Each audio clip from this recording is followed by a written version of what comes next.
हरे कृष्णा। कल हमने चर्चा में विश्राम लिया था कि धर्मात्मा रघुनाथ जी ने सीता जी के साथ 12 वर्षों तक विहार किया। इसके बाद श्री महादेव जी कहते हैं, पार्वती, इसी समय राजा दशरथ ने अपने ज्येष्ठ पुत्र श्री राम को प्रेमवश युवराज पद पर अभिषिक्त करना चाहा, किंतु उनकी छोटी रानी कैकेयी ने, जिसे पहले वरदान दिया जा चुका था, महाराज से 2 वर मांगे, भरत का राज्याभिषेक और राम जी का 14 वर्षों के लिए वनवास। राजा दशरथ ने सत्य वचन में बंधे होने के कारण अपने पुत्र श्री राम को राज्य से निर्वासित कर दिया। उस समय राजा मारे दुख के अचेत हो गए और श्री रामचंद्र जी ने पिता के वचनों की रक्षा करने के लिए उसे अपना धर्म समझकर राज्य को त्याग दिया और लक्ष्मण और सीता जी के साथ वे वन को चले गए। वहां जाने का असल में उद्देश्य था रावण का वध करना। इधर राजा दशरथ पुत्र वियोग से शोकग्रस्त होकर मृत्यु को प्राप्त हुए। उस समय मंत्रियों ने भरत को राज्य पर बिठाने की चेष्टा की, किंतु धर्मात्मा भरत ने राज्य लेने से इनकार कर दिया। उन्होंने उत्तम भातृ प्रेम का परिचय देते हुए वन में आकर श्री राम से राज्य ग्रहण करने की प्रार्थना की, किंतु पिता की आज्ञा का पालन करने के कारण रघुनाथ जी ने राज्य लेने की इच्छा नहीं की। उन्होंने भरत के अनुरोध करने पर उन्हें अपने चरण पादुकाएं दे दी। भरत ने भी भक्तिपूर्वक उन्हें स्वीकार किया और उन पादुकाओं को ही राज सिंहासन पर स्थापित करके गंध पुष्प आदि से वे प्रतिदिन उनका पूजन करने लगे। महात्मा रघुनाथ जी के लौटने के लिए भरत जी तपस्या करते हुए वहां रहने लगे और समस्त पुरवासी भी तब तक के लिए भांति भांति के व्रतों का पालन करने लगे। श्री रघुनाथ जी चित्रकूट पर्वत पर भरद्वाज मुनि के उत्तम आश्रम के निकट मंदाकिनी के किनारे लक्ष्मी स्वरूपा विदेह राजकुमारी सीता के साथ रहने लगे। एक दिन महामना श्री राम जानकी जी की गोद में मस्तक रखकर सो रहे थे। इतने में ही इंद्र का पुत्र जयंत कौवे के रूप में वहां आकर विचरने लगा।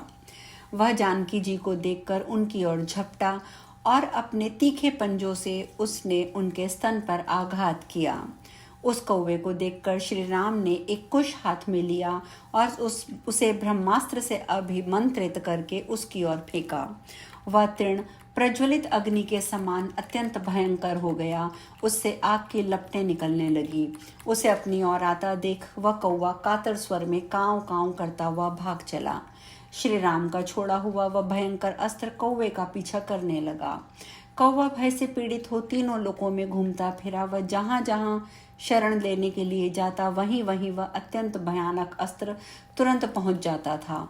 उस कौवे को देखकर रुद्र आदि समस्त देवता, दानव और मनीषी मुनि यही उत्तर देते थे, हम लोग तुम्हारी रक्षा करने में असमर्थ हैं।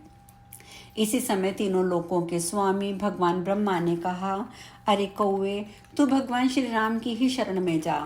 वे करुणा के सागर हैं, सबके रक्षक हैं। वे समस्त प्राणियों के ईश्वर हैं, सुशीलता आदि गुणों से संपन्न हैं और समस्त जीव समुदाय के रक्षक, पिता, माता, सखा और सुहृदय हैं। उन देवेश्वर श्री रघुनाथ जी की शरण में जा, उनके सिवा और कोई भी तेरे लिए शरण नहीं है। ब्रह्मा जी के ऐसा कहने पर वह कौवा भय से व्याकुल हो सहसा रघुनाथ जी की शरण में आकर पृथ्वी पर गिर पड़ा। कौवे को प्राण संकट में पड़ा देख जानकी जी ने बड़ी विनय के साथ अपने स्वामी से कहा, नाथ, इसे बचाइए। कौवा सामने धरती पर पड़ा था। सीता ने उसके मस्तक को भगवान श्री राम के चरणों में लगा दिया। तब करुणा रूपी अमृत के सागर भगवान श्री राम ने कौवे को अपने हाथ में उठाया और दया से द्रवित होकर उसकी रक्षा की। दयानिधि रघुनाथ जी ने कौवे से कहा, काक, डरो मत, मैं तुम्हें अभयदान देता हूँ। अब तुम सुखपूर्वक अपने स्थान को जाओ। तब वह कौवा श्री राम और सीता जी को बारंबार प्रणाम करके रघुनाथ जी के द्वारा सुरक्षित हो शीघ्र ही स्वर्गलोक को चला गया। फिर श्री रामचंद्र जी सीता और लक्ष्मण के साथ महर्षि के मुख से अपनी स्तुति सुनते हुए चित्रकूट पर्वत पर रहने लगे। कुछ काल के पश्चात एक दिन रघुनाथ जी अत्रि मुनि के विशाल आश्रम पर गए। उन्हें आया देख मुनिश्रेष्ठ धर्मात्मा अत्रि ने बड़ी प्रसन्नता के साथ आगे बढ़कर उनकी अगवानी की और सीता सहित श्री रामचंद्र जी को सुंदर आसन पर विराजमान करके उन्हें प्रेम पूर्वक अर्घ्य पाद्य आचमनीय भांति भांति के वस्त्र मधुपर्क और आभूषण आदि समर्पण किए। मुनि की पत्नी अनुसुईया देवी ने भी प्रसन्नता पूर्वक सीता को परम उत्तम दिव्य वस्त्र और चमकीले आभूषण भेंट किए। फिर दिव्य अन्न पान और भक्ष्य भोज्य आदि के द्वारा मुनि ने तीनों को भोजन कराया। मुनि के द्वारा पराभक्ति से पूजित होकर लक्ष्मण सहित श्री राम वहां बड़ी प्रसन्नता के साथ एक दिन रहे। सवेरे उठ के उन्होंने महामुनि से विदा मांगी और उन्हें प्रणाम करके जाने को तैयार हुए। मुनि ने आज्ञा दे दी। तब कमल नयन श्री राम महर्षियों से भरे हुए दंडक वन में गए। वहां अत्यंत भयंकर विराट नामक राक्षस निवास करता था। उसे मारकर वे शरभंग मुनि के उत्तम आश्रम पर गए। शरभंग ने श्री रामचंद्र जी का दर्शन किया। इससे वह तत्काल मुक्त होकर ब्रह्मलोक को चले गए।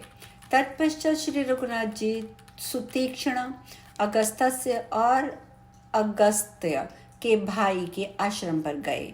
उन सब ने उनका भली भांति सत्कार किया। इसके बाद वे गोदावरी के उत्तम तट पर जाकर पंचवटी में रहने लगे। वहां उन्होंने दीर्घ काल तक बड़े सुख से निवास किया। धर्म का अनुष्ठान करने वाले तपस्वी मुनिवर वहां जाकर अपने स्वामी राजीव लोचन श्री राम का पूजन किया करते थे। उन मुनियों ने राक्षसों से प्राप्त होने वाले अपने भय से भी भगवान को सूचना दी। भगवान ने उन्हें सांत्वना देकर अभय की दक्षिणा दी। श्री रामचंद्र जी के द्वारा सत्कार पाकर सब मुनि अपने अपने आश्रम चले गए। पंचवटी में रहते हुए श्री रामचंद्र जी को 13 वर्ष व्यतीत हो गए। एक समय भयंकर रूप धारण करने वाली दुर्गश राक्षसी शूर्पणखा, जो रावण की बहन थी, पंचवटी में उसने प्रवेश किया। वहां कोटि कंदर्प के समान मनोहर कांति वाले श्री रघुनाथ जी को देखकर वह राक्षसी कामदेव के बाण से पीड़ित हो गई और उनके पास आकर बोली, तुम कौन हो जो इस दंडकारण्य में के भीतर तपस्वी के भेष में रहते हो? तपस्वियों के लिए तो इस वन में आना बहुत कठिन है। तुम किस लिए यहाँ आए हो? ये सब बातें शीघ्र ही सच सच बताओ, झूठ ना बोलना। उसके इस प्रकार पूछने पर श्री रामचंद्र जी ने हंसकर कहा, मैं राजा दशरथ का पुत्र हूँ। मेरा नाम राम है। ये मेरा छोटा भाई धनुर्धर लक्ष्मण है। ये मेरी पत्नी सीता है। इन्हें मिथिला नरेश जनक की प्यारी पुत्री समझो। मैं पिता के आदेश का पालन करने के लिए ही इस वन में आया हूँ। हम तीनों महर्षियों का हित करने की इच्छा से इस महान वन में विचरते हैं। सुंदरी, तुम मेरे आश्रम पर किस लिए आई हो? तुम कौन हो? किस कुल में उत्पन्न हुई हो? अब तुम सच सच बताओ। राक्षसी बोली, मैं मुनिवर विश्रवा की पुत्री और रावण की बहन हूँ। मेरा नाम शूर्पणखा है। मैं तीनों लोकों में विख्यात हूँ। मेरे भाई ने ये दंडकारण्य मुझे दे दिया है। मैं इस वन में ऋषि महर्षियों को खाती हुई विचरती रहती हूँ। तुम एक श्रेष्ठ राजा जान पड़ते हो। तुम्हें देखकर मैं कामदेव के बाणों से पीड़ित हो रही हूँ। तुम्हारे साथ बेखटक रमण करने के लिए यहाँ आई हूँ। नृपश्रेष्ठ, तुम मेरे पति हो जाओ। मैं तुम्हारी इस सती सीता को अभी खा जाऊंगी। ऐसा कहकर वह राक्षसी सीता जी को खाने के लिए उद्यत हुई। ये देख श्री रामचंद्र जी ने तलवार उठा ली और उसके नाक कान काट लिए। वह राक्षसी भयभीत हो रोती हुई शीघ्र ही खर नामक निशाचर के घर गई। वहां उसने श्री राम की सारी करतूत कह सुनाई। यह सुनकर खर कई हजार राक्षसों और दूषण और त्रिशरा को साथ लेकर शत्रुसूदन श्री रामचंद्र जी से युद्ध करने के लिए आया। किंतु श्री राम ने उस भयानक वन में काल और अनंत के समान प्राणांतकारी बाणों द्वारा उन विशाल काय राक्षसों का अनायास ही संहार कर डाला। विषैले सर्पों के समान तीखे सैकों द्वारा उन्होंने खर से युद्ध किया और उसे मार गिराया। इस प्रकार दूषण को भी मार गिराया और दंडकारण्यवासी समस्त राक्षसों का वध करके श्री रामचंद्र जी देवताओं द्वारा पूजित हुए और महर्षि भी उनकी स्तुति करने लगे।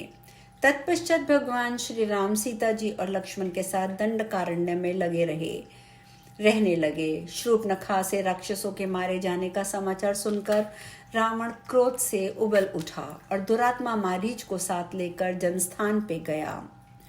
पंचवटी में पहुंचकर दशशीष रावण ने मारीच को मायामय मृग के रूप में राम के आश्रम पर भेजा।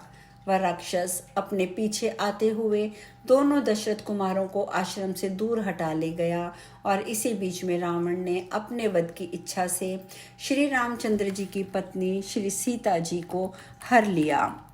सीता जी हरी जाती देख गिद्धों के राजा महाबली जटायु ने श्री रामचंद्र जी के प्रति स्नेह होने के कारण राक्षस से युद्ध किया। आज हम कथा में यहीं विश्राम लेंगे। शेष कल। हरे कृष्णा।